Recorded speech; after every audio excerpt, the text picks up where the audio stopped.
और इसके बाद बात करेंगे खबरों की। लखनऊ में शिक्षक अभ्यर्थियों ने मुख्यमंत्री आवास का किया घेराव। बता दें कि 69,000 शिक्षक भर्ती मामले में मुख्यमंत्री आवास का घेराव कर 6,800 पदों पर नियुक्ति की मांग को लेकर अभ्यर्थी प्रदर्शन कर रहे हैं। जहां केशव चाचा मस्त हैं, पिछले दलित पस्त हैं के नारेबाजी की जा रही है, तो वहीं सीएम आवास की सुरक्षा में तैनात पुलिसकर्मी अभ्यर्थियों को समझाने में जुटे हुए हैं।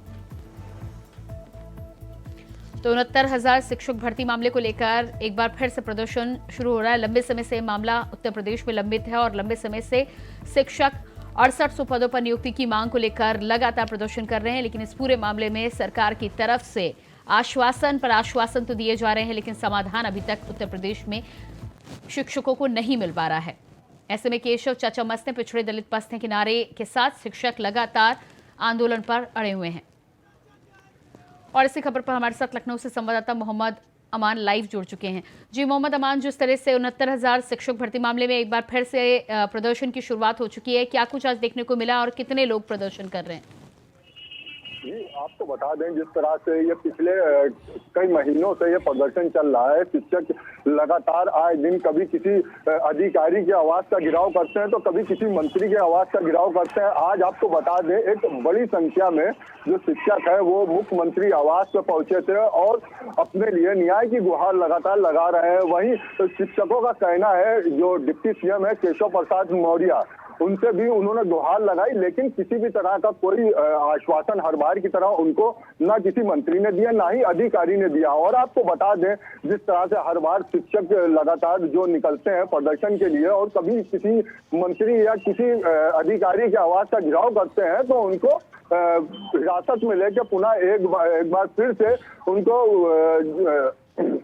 प्रदर्शन केंद्र भेज दिया जाता है। और आपको एक चीज और बताना चाहूंगा, जिस तरह से ये शिक्षक लगातार 6,800 पदों की नियुक्ति की मांग कर रहे हैं, उनका साफ तौर से कहना है कि हमारे इन 6,800 पदों की लिस्ट जारी हो चुकी थी, उसके बाद भी हमें अभी तक किसी भी तरह की नियुक्ति नहीं मिल पा रही है। जी बिल्कुल, तो इस पूरे मामले में जिस तरह से नियुक्ति की मांग पर तमाम शिक्षक अड़े हुए हैं, लंबे समय से ये प्रदर्शन चल रहा है लेकिन बात नहीं बन पा रही है, क्या कुछ आश्वासन मिला है? क्योंकि लगातार कोशिश कर रहे हैं नेताओं तक पहुंचने की शिक्षक, लेकिन बातचीत बनती हुई नजर नहीं आ रही है।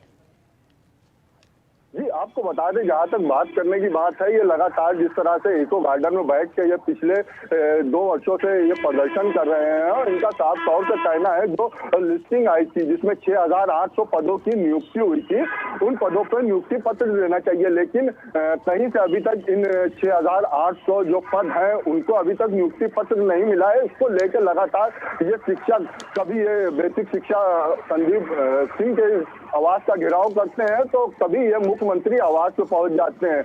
लेकिन लगातार इनके इस प्रदर्शन के बाद भी कहीं से सरकार के कान पे ना जू रही है और ना ही कोई इनको ठोस आश्वासन मिलता है।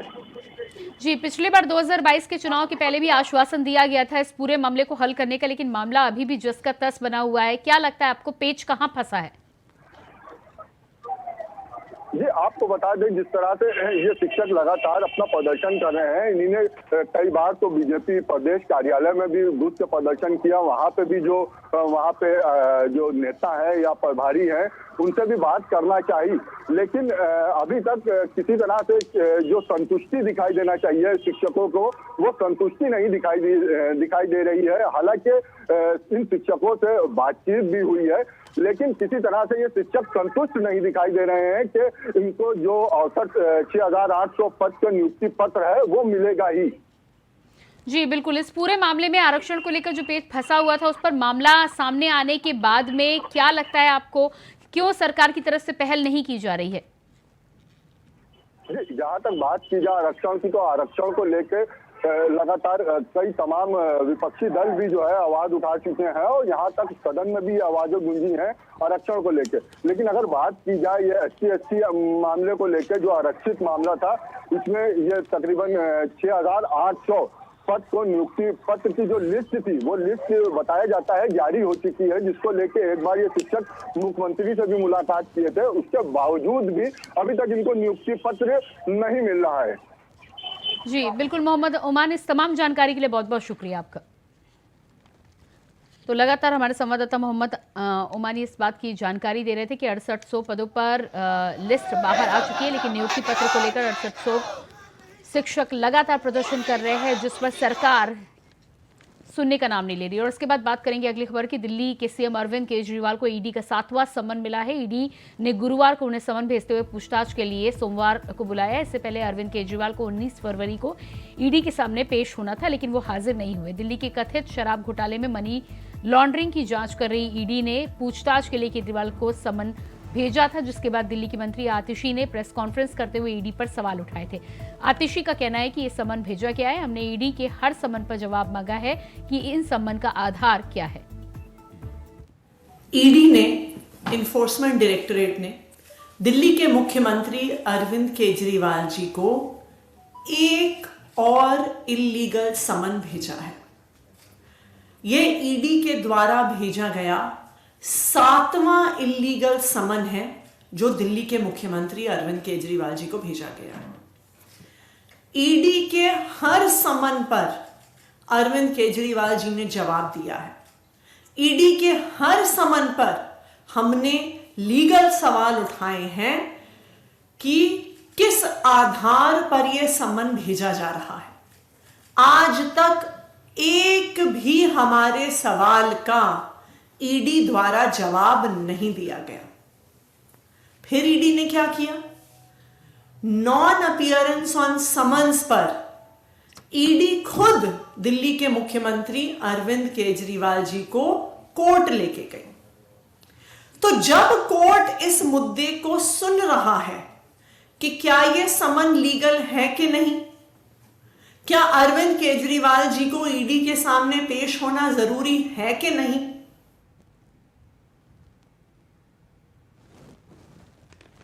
तो जिस तरह से 7वीं बार दिल्ली के सीएम अरविंद केजरीवाल को सम्मन ईडी के द्वारा भेजा गया है, उस पर आपकी मंत्री आतिशी का साफ तौर पर कहना है कि गैर कानूनी सम्मन है। बार बार आम आदमी पार्टी की तरफ से सवाल उठाए जा रहे हैं, लेकिन ईडी की तरफ से कोई संतोषजनक जवाब नहीं मिल पा रहा है। और इसी खबर पर हमारे साथ दिल्ली से संवाददाता अजय चौहान लाइव जुड़ चुके हैं। जी अजय, इस पूरे मामले में जिस तरह से दिल्ली के सीएम अरविंद केजरीवाल को एक बार फिर से ईडी की तरफ से 7वां सम्मन मिला है और आम आदमी पार्टी इस पर लगातार सवाल उठा रही है, क्या कुछ जानकारी है?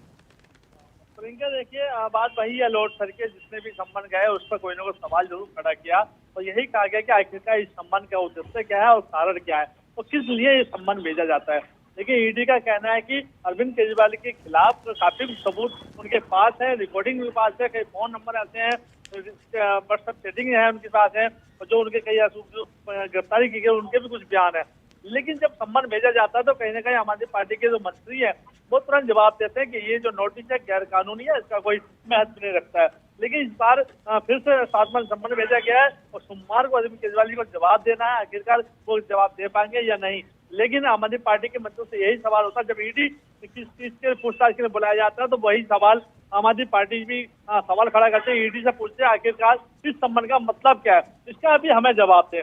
तो देखिए लगातार अब इसमें जो राजनीति है लगातार चलती आ रही है, लेकिन सोमवार को क्या अरविंद केजरीवाल इस नोटिस का जवाब देंगे या फिर हाजिर होंगे या फिर पहले जो 6 नोटिस आए थे उसी तरह बचते नहीं रहेंगे। लेकिन कोर्ट का मामला वो अलग है, कोर्ट का मामला विधायकों को लेकर था। लेकिन आतिशी साहब कह रही है कि इसके अंदर जो मामला क्या है, शराब घोटाले को लेकर ईडी सम्मन भेज रही है, लेकिन इसका कोई जवाब अभी आम आदमी पार्टी से नहीं मिल रहा है। जी बिल्कुल, तो इस पूरे मामले में जिस तरह से लगातार आम आदमी पार्टी के द्वारा सवाल उठाया जा रहा है, इसका मतलब ये साफ निकाला जाए कि एक बार फिर से आतिशी जिस तरह से ईडी के ऊपर सवाल खड़े कर रही हैं, मुख्यमंत्री अरविंद केजरीवाल इस बार भी ईडी के सम्मन पर पेश नहीं होंगे। बिल्कुल, देखिए सवाल वही आता है लौट करके, लेकिन आतिशी बार बार ये भूल जाते हैं कि इन्होंने जो नोटिस भेजा गया था, इन्होंने जो 7 विधायक खरीद फरोख्त का जो मामला लगाया था उसका जवाब इन्होंने खुद नहीं दिया, ना ही अरविंद केजरीवाल जी ने। तो कोर्ट का नोटिस आया तो उन्होंने वर्चुअल की था, लेकिन अगली बार तो तारीख मिली है। लेकिन जो शराब घोटाले का मामला सामने आ रहा है ये ईडी का मामला है, अभी कोर्ट में क्या नहीं है। लेकिन लगातार कहीं ना कहीं आम आदमी पार्टी अपने नेता को बचाने में और जो गैर कानूनी बीजेपी को घेरते हुए नजर आती है, क्योंकि बीजेपी का सीधा कहना है कि बीजेपी की ही ईडी है वो बार बार अरविंद केजरीवाल जी को चुनाव मुद्दों से भटकाना चाहती है और उनको प्रचार में रोकना चाहती है। यानी कहीं ना कहीं जो राजनीति है वो लगातार बीजेपी और आम आदमी पार्टी में है। लेकिन ईडी का कहना है कि जो हमारे पास सबूत है, आखिरकार अरविंद केजरीवाल इन सवालों का जवाब क्यों नहीं दे रहे, क्योंकि जब पहली बार गए थे तब उन्होंने जवाब दिया था, उसके बाद अरविंद केजरीवाल ने किसी भी सम्मन का जवाब नहीं दिया। अब लेकिन यही होगा कि क्या वो भी इंतजार कर रहे हैं कि 10 सम्मन आएंगे उसके बाद ही हम कुछ जवाब देंगे, या 10 के बाद नोटिस आएगा या नहीं आएगा, ईडी क्या एक्शन लेगी, ये आने वाले समय बताया, क्योंकि अभी 7वां है और सोमवार को इन्होंने पेश होना, जवाब भी देना है। जी बिल्कुल अजय, इस तमाम जानकारी के लिए बहुत शुक्रिया आपका। और इसी के साथ फिलहाल रुकते हैं एक छोटे से ब्रेक के लिए, फौरन वापस लौटते हैं। ब्रेक के बाद बात करेंगे अगली खबर की। समाजवादी पार्टी से अलग हुए पूर्व मंत्री स्वामी प्रसाद मौर्य ने अपना राजनीतिक दल बनाया है। अपनी नई पार्टी का नाम राष्ट्रीय शोषित समाज पार्टी रखा है। आरएसएसपी का राष्ट्रीय अध्यक्ष स्वामी प्रसाद मौर्य को बनाया गया है, जिसके बाद आरएसएसपी के राष्ट्रीय अध्यक्ष स्वामी प्रसाद मौर्य का बयान सामने आया है। आरएसएसपी इंडिया गठबंधन का हिस्सा है। सीटों को लेकर कांग्रेस से बातचीत करेंगे, इंडिया गठबंधन को मजबूत करेंगे।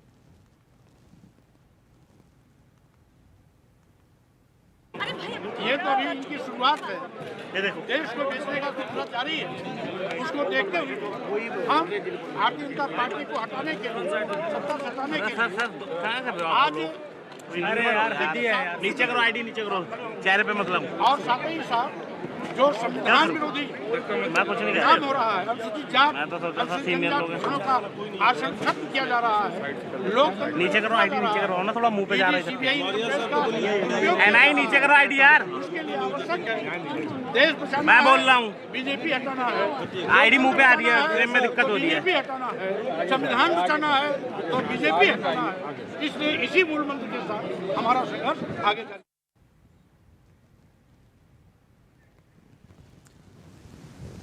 तो समाजवादी पार्टी से अलग हुए स्वामी प्रसाद मौर्य ने आज नई पार्टी के गठन का ऐलान किया है, आरएसएसपी राष्ट्रीय शोषित समाज पार्टी। और इसके साथ ही साथ इस बात की भी घोषणा कर दी गई है कि इंडिया अलायंस का हिस्सा होगी आरएसएसपी। सीटों को लेकर कांग्रेस से बातचीत कर रही है, जिसके बाद अंतिम फैसला सामने आएगा। और इसी खबर पर हमारे साथ दिल्ली से संवाददाता सादिक खान लाइव जुड़ चुके हैं। जी सादिक, जिस तरह से स्वामी प्रसाद मौर्य ने नई पार्टी आरएसएसपी के गठन का ऐलान कर दिया और इसके साथ ही साथ इंडिया गठबंधन में शामिल होने की भी बात की है, क्या कुछ पूरी जानकारी आज की रही? जी प्रियंका, बिल्कुल इस बार फिर से समाजवादी पार्टी को चुनाव से पहले ये बड़ा झटका लगा है। स्वामी प्रसाद मौर्य ने आज 40 अन्य पार्टियों के वरिष्ठ पदाधिकारियों के साथ अपनी नई पार्टी को लॉन्च किया है, जिस पार्टी का नाम राष्ट्रीय शोषित समाज पार्टी है।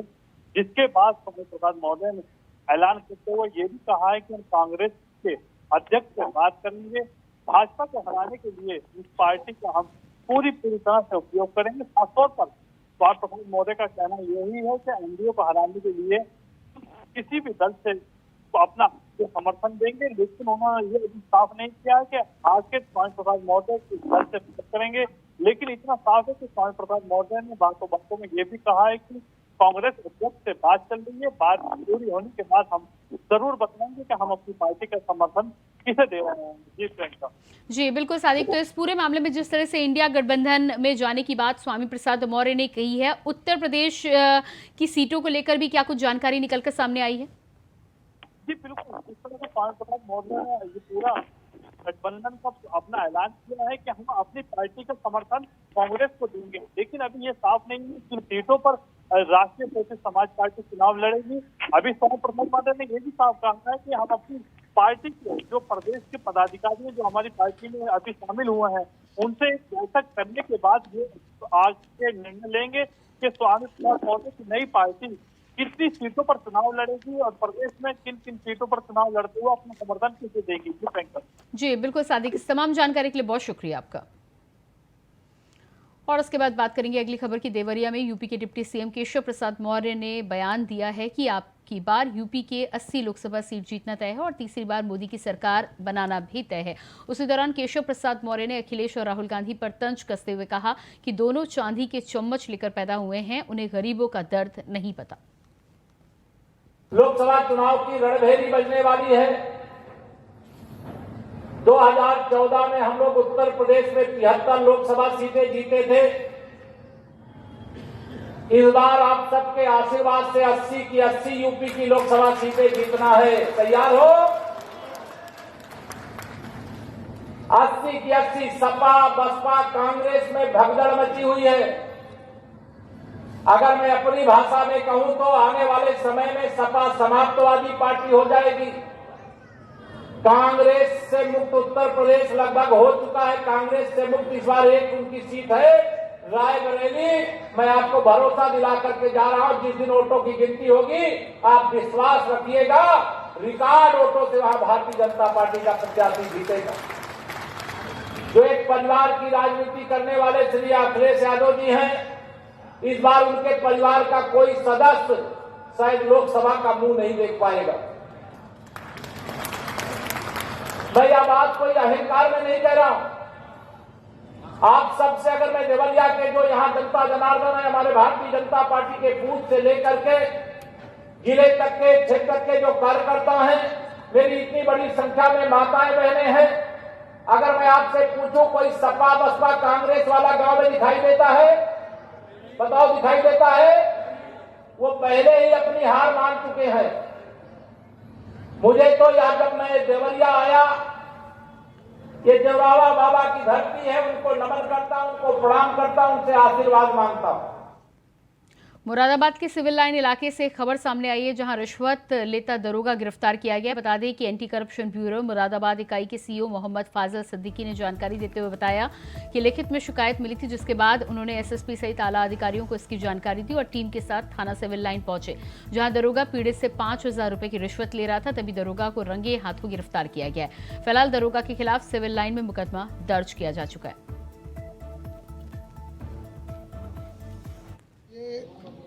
मैं सीईओ एंटी करप्शन मोहम्मद फाजिल सिद्दीकी। हमारे एक शिकायतकर्ता आए थे,